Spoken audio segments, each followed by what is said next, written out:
Auzubillahi minasyaitonir rajim. Bismillahirrahmanirrahim. Assalamualaikum warahmatullahi wabarakatuh. Syukur alhamdulillah, kita masih diberikan kesempatan untuk berjumpa di channel kesayangan kita yakni TIAMYM28. Solawat dan salam kita curahkan kepada junjungan kita Nabi besar Muhammad Shallallahu Alaihi Wasallam, beserta keluarga, sahabat, dan umatnya hingga akhir zaman. Tidak lupa juga kami selalu mendoakan agar kita semua selalu dilimpahkan nikmat iman, Islam, kesehatan dan rezeki oleh Allah Subhanahu wa Ta'ala. Amin ya Rabbal Alamin. Sahabat TIAMYM28 yang dimuliakan Allah, pada kesempatan kali ini kami ingin menyampaikan pembahasan yang bertemakan hikmah kisah akibat panggilan kata anjing dan babi oleh anak pang saat setelah azan yang telah kami himpun dari beberapa sumber. Suatu ketika ada sebuah masjid yang sepi dari jamaah, bahkan setiap harinya hanya diisi oleh seorang ulama tua. Kemudian ada beberapa orang anak jalanan dan pang ingin bertaubat dan datang ke masjid untuk mengaji kepada ulama tersebut. Mereka sangat antusias mendengarkan kajian Islam yang dibawakan oleh ulama tua tersebut. Setelah beberapa lama kemudian waktu sholat zuhur pun tiba, dan ulama tersebut meminta kepada salah satu anak pang tersebut untuk mengumandangkan azan yang baru diajarkannya. Kemudian anak pang ini pun menuruti ulama tersebut dan mengumandangkan azan. Saat azan, sang ulama sedang mengambil wudhu kembali. Tak disangka-sangka saat setelah azan selesai bukannya membaca doa, anak tersebut malah meneriaki kata anjing, babi kalian. Ucapan tersebut terlontar ternyata anak akibat diganggu oleh anak lainnya, sehingga dia melontarkan kata nama binatang tersebut, karena masih sedang berusaha menghilangkan kebiasaan lama yang belum begitu hilang. Maklum, baru bertobat. Mendengar kata-kata anjing dan babi kalian dari speaker masjid, sontak warga sekitar pun terkaget-kaget. Tak lama kemudian para warga mendatangi masjid tersebut dan memaki serta mengingatkan anak pang itu untuk tidak berkata kotor saat selesai azan.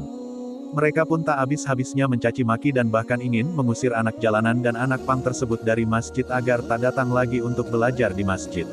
Sang ulama pun bergegas setelah wudhu karena terdengar keramaian dan kegaduhan di masjid.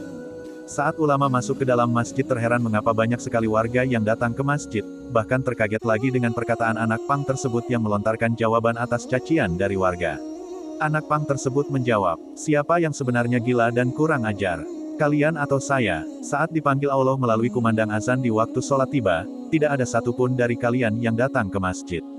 Giliran dipanggil azan karena setelahnya saya tidak sengaja mengucapkan anjing dan babi, malah kalian pada datang. Lantas, siapa yang gila, siapa yang tidak patuh pada Allah? Kata anak pang itu, saya di sini mau bertaubat, sehingga saya dan teman-teman ingin belajar kajian untuk memperbaiki diri kami agar menjadi muslim yang lebih baik. Walau demikian anak pang tersebut meminta maaf karena tidak sengaja mengucapkan kata-kata kotor tersebut. Kemudian para warga pun tersontak dalam hati mereka menyadari bahwa diri mereka tidak lebih baik dari anak pang tersebut. Mereka pun saling memaafkan. Akhirnya para warga pun semakin rajin memakmurkan masjid dengan sholat berjamaah dan mengisi kegiatan ibadah kajian Islam lainnya di masjid.